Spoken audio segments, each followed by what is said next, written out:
Good morning everyone, it is middle Saturday of Wimbledon and we are off to centre court. Speed camera ahead.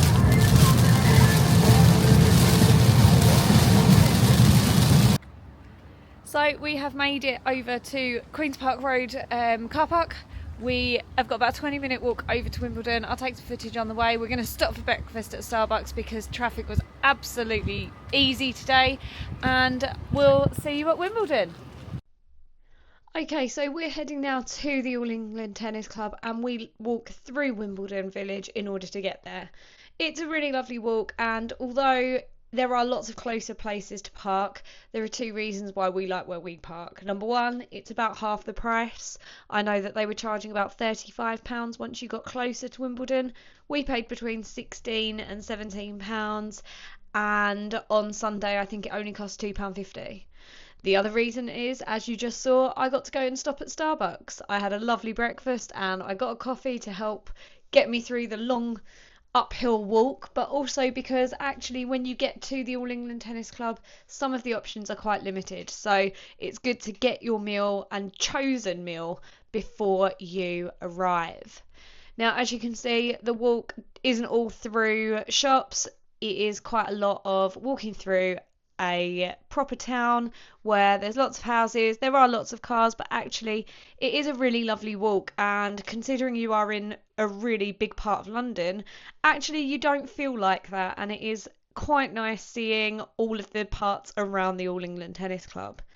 We like it as well because it means you get to stretch your legs before you are sat down for the rest of the day, which most people will be doing for about 5, 6, sometimes even 10 hours watching tennis.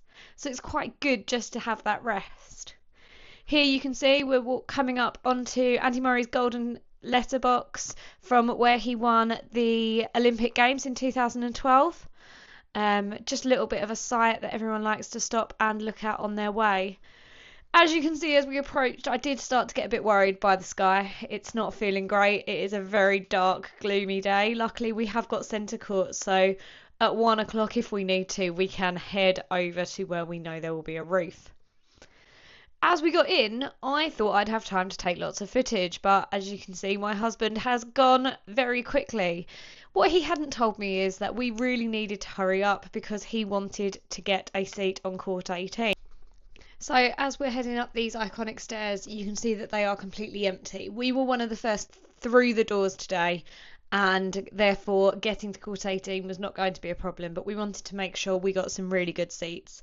Court 18 is open seating, which means you can get in with a grounds pass, but it also means that once you're in, if you want to retain your seats, you cannot move. So in order to get the best seats in the house, my husband started walking very quickly and I followed. There were lots of people reminding you not to run, there were lots of seats around, but you still saw a lot of people getting a bit of a jog in early to try and get those best seats. And it did pay off for us because, as you can see, we got front row seats right behind where the players were going to be. So we were ready.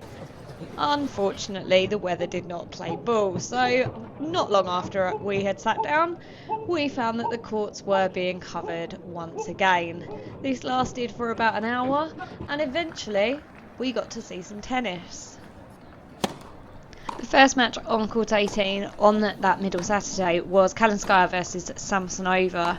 It was a really lovely match, lots and lots of really good rallies, but it was once again interrupted by a number of rain delays. None of this was forecasted, so when we had taken our seats, I had checked the weather about 4 times and it said absolutely no rain, but as you can see, not long after they started, the covers were back on.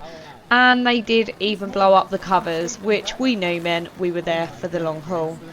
Now, that rain was on and off again, and we really didn't want to lose our seats. We'd got some really good seats, so we did not move. It was very, very uncomfortable. But as you can see, it did brighten up again, and Samsonova and Kalinskaya continued their match.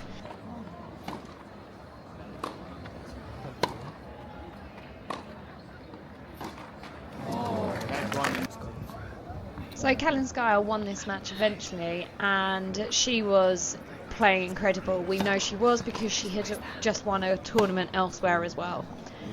It would have been lovely if either of these players was a bit more animated on court, but that's not their playing style. For us, we really enjoy watching players who give a bit more passion and really show their emotion on court, which is why, as you'll see from here, we watched Holger Rune and then we watched Novak Djokovic, who we know are both very animated players on court. However, it was great watching these two play. Their rallies were incredible, and the way that they ran down balls was fantastic to see.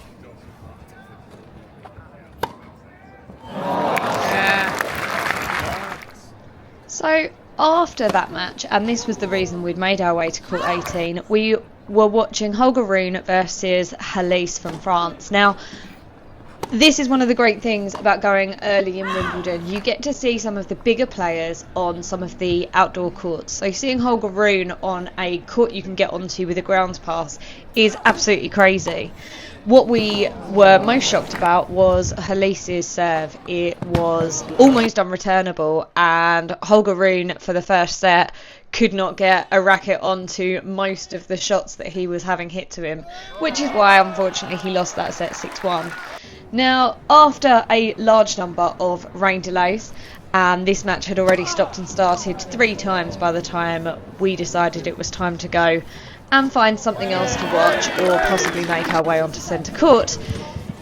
As it was such unpredictable weather on our way to centre court, we did eventually get to watch a bit of the ladies' doubles with Paulini, who eventually made it to the singles final as well. It was great to watch just that 1 or 2 points. I could barely see, but luckily my camera could reach over people's heads. And eventually it was time to head under the roof to centre court. There was only so much time we could spend in the rain, then out of the rain, and then in the rain. So we headed over to centre court to watch some tennis rather than to watch the rain. As you can see, we didn't make it to centre court until the final match of the day, which was Novak Djokovic versus Alexei Popyrin. Now, I know that might seem wasteful for the centre court tickets, but as you can see, we were quite near the back, and we like watching tennis, all tennis, so we weren't fussed about whether or not we were in centre court. It was fantastic to watch Novak Djokovic live and in person. Not only is he, of course, one of the best players in the world, he is obviously one of the most entertaining players. And I know a lot of the crowd give him a hard time, but as you can see here, everyone was super excited to see him win. I had an absolutely amazing day at Wimbledon, despite the rain. You know, we got to watch a full match on centre court, under the roof, listening to the rain around us. And we got to see so much other tennis as well. So we had a fantastic day, and I can't wait to come back again tomorrow.